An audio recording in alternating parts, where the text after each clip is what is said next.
اس وقت جو امت پر وقت ہے اور بالخصوص پاکستان پر وقت ہے، دعاؤں کا وقت ہے، گڑ گڑانے کا وقت ہے۔ میری التجا ہے کہ کوشش کریں کہ آپ سحری کے وقت خصوصی طور پر امت مسلمہ کے لیے اور بالخصوص پاکستان کے لیے آپ ضرور دعا کریں۔ گلے ہونا، کیا ہوا، کس طرح ہوا، کیا ہوگا، یہ ایک علادہ باتیں ہیں، لیکن میری آپ سے گزارش ہے، اللہ نے پاکستان کی صورت میں اتنی بڑی نعمت عطا فرمائی کہ مدینہ شریف کے بعد پوری دنیا میں جو پاکستان کا حصہ ہے وہ بڑا خاص ہے، بڑا خاص ہے۔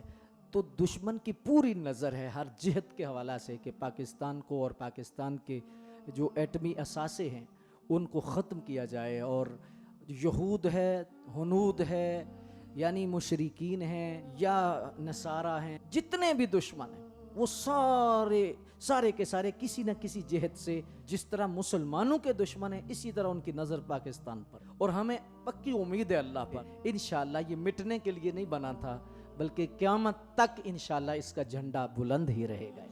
اس میں کوئی دوسری رائے نہیں کہ جب تک ہمارا رخ مدینہ شریف کی طرف نہیں ہوگا ہم سکھ کا سانس نہیں لے سکیں گے۔ جب تک ہم نے جس نیت سے پاکستان بنایا تھا وہ اس قدموں پہ دوبارہ نہیں لوٹیں گے، آپ کی مچھی تڑپتی رہے گی۔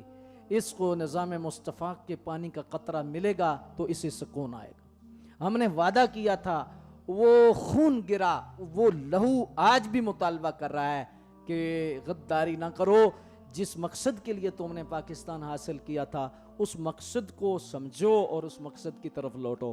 تو اس میں کوئی دوسری رائے نہیں کہ وطن عزیز قرآن کی حاکمیت کے لیے بنا، وطن عزیز اسلام کی حاکمیت کے لیے بنا۔ وطن عزیز کے بنانے کا مقصد ہی صرف اور صرف یہ ہے کہ ایسا وطن ہو جس میں رسول اللہ کی شریعت کا نظام ہو، کوئی دوسری رائے نہیں۔ امن بھی اسی میں ہے، ہر قسم کے مرض کا علاج بھی اسی میں ہے کہ ہمارا رخ رسول اللہ کی شریعت کی طرف، ہمارا رخ قرآن مجید کی طرف ہو۔ سچی بات یہ ہے کہ مجموعی طور پر آج امت اگر زوال کا شکار ہے تو قرآن سے ہٹنے کی وجہ سے، رسول اللہ کی سنت و شریعت کے ہٹنے کی وجہ سے۔ ہمارے گھروں میں پریشانیاں ہیں تو آپ ٹھنڈے دماغ سے سوچئے، جو بھی آپ کو پریشانی ہے رسول اللہ کی شریعت سے غداری اور رسول اللہ کی شریعت کے دوری کی وجہ سے۔